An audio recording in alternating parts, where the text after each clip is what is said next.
കേരളത്തെ നടുക്കിയ മറ്റൊരു ദാരുണമായ കുടുംബ ദുരന്തത്തിന്റെ വാർത്തയാണ് പാലക്കാട് അച്ചനാട്ടുകരയിൽ നിന്നും പുറത്തുവരുന്നത്. കുടുംബ വഴക്കിനെ തുടർന്ന് ഭാര്യയെ ക്രൂരമായി വെട്ടിക്കൊലപ്പെടുത്തിയ ശേഷം ഭർത്താവ് ജീവനൊടുക്കി. പാലക്കാട് കുണ്ടൂർക്കുന്ന് ആര്യമ്പാവ് ഭാഗത്താണ് മനസ്സാക്ഷിയെ ഞെട്ടിച്ച ഈ സംഭവം അരങ്ങേറിയത്. അതും സ്വന്തം മക്കളുടെ കണ്ണുകൾക്ക് മുമ്പിൽ വെച്ചായിരുന്നു ഈ ക്രൂരത മുഴുവൻ നടന്നത്.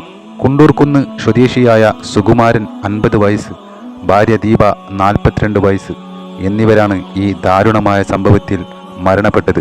രാത്രി 8:30 കൂടിയാണ് നാടിനെ നടുക്കിയ ഈ സംഭവം പുറത്തറിയുന്നത്. ജോലി കഴിഞ്ഞ് വീട്ടിലെത്തിയ സുകുമാരനും ഭാര്യ ദീപയും തമ്മിൽ എന്തോ കാര്യത്തെ ചൊല്ലി പെട്ടെന്ന് തർക്കമുണ്ടാവുകയായിരുന്നു. തർക്കം രൂക്ഷമായതോടെ പ്രകോപിതനായ സുകുമാരൻ വീട്ടിലുണ്ടായിരുന്ന വെട്ടുകത്തിയെടുത്ത് ദീപയെ ക്രൂരമായി വെട്ടിപ്പരിക്കേൽപ്പിച്ചു.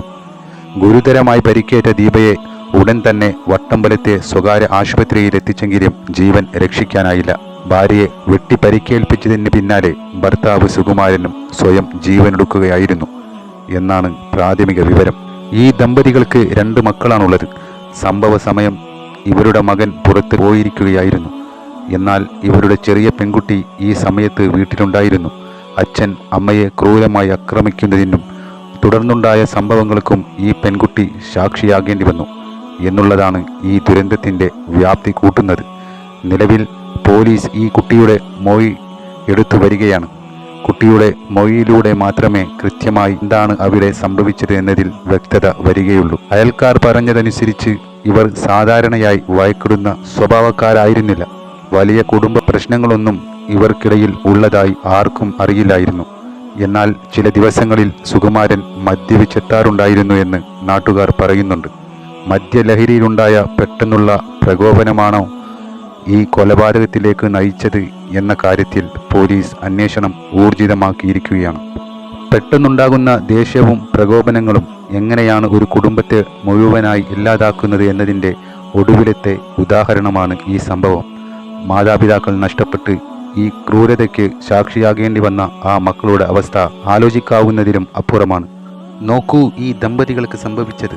തൻ്റെ സന്തോഷത്തിലും പ്രയാസങ്ങളിലും കൂടെ നിന്ന ഭാര്യയെ, തൻ്റെ 2 മക്കളെ പെറ്റുപോറ്റിയവളെ ഒരു വേളയിലെ ദേഷ്യം അടക്കലിലൂടെയോ മദ്യലഹരിയാലെയോ സ്വന്തം കൈകളാൽ ഇല്ലാതാക്കിയതുകൊണ്ട് ഇയാൾക്ക് അയാളുടെ ജീവൻ തന്നെ ത്യജിക്കേണ്ടി വന്നു. ഇതുകൊണ്ട് ആർക്ക് നേട്ടമുണ്ടായി? ആ 2 മക്കൾ അനാഥരാകുകയല്ലാതെ. ചെറിയ പ്രശ്നങ്ങളിലൂടെ ഉണ്ടാകുന്ന പ്രകോപനങ്ങൾ എങ്ങനെയാണ് ഒരു കുടുംബത്തെ മുഴുവൻ ഇല്ലാതാക്കുന്നത് എന്ന് നോക്കൂ. തീർച്ചയായും അക്രമവും സ്വയം ജീവൻ ത്യജിക്കലും ഒന്നിനും പരിഹാരമല്ല. പറഞ്ഞു തീർക്കാൻ കഴിയാത്ത എന്ത് പ്രയാസമാണ് മനുഷ്യർക്ക് ഭൂമിയിൽ നേരിടാനുള്ളത്? ഇതുപോലെ എത്ര വാർത്തകൾ നമ്മൾ നിരന്തരം കേൾക്കുന്നു. പിന്നീട് അവർക്കെല്ലാം സംഭവിച്ച ദാരുണ കഥകൾ അറിഞ്ഞിട്ടും പിന്നീടും മനുഷ്യർ എങ്ങനെ ഈ വഴിയിലേക്ക് എത്തിപ്പെടുന്നു? സ്വന്തം ജീവിതമോ പ്രിയപ്പെട്ട മക്കളുടെ ഭാവിയെ ഓർക്കാൻ എന്തുകൊണ്ടാണ് ഇവർക്ക് ഈ വേളയിൽ സാധിക്കാത്തത്? ഇനി ആർക്കും ഇത്തരത്തിൽ ദാരുണമായ മരണം ലഭിക്കാതിരിക്കട്ടെ.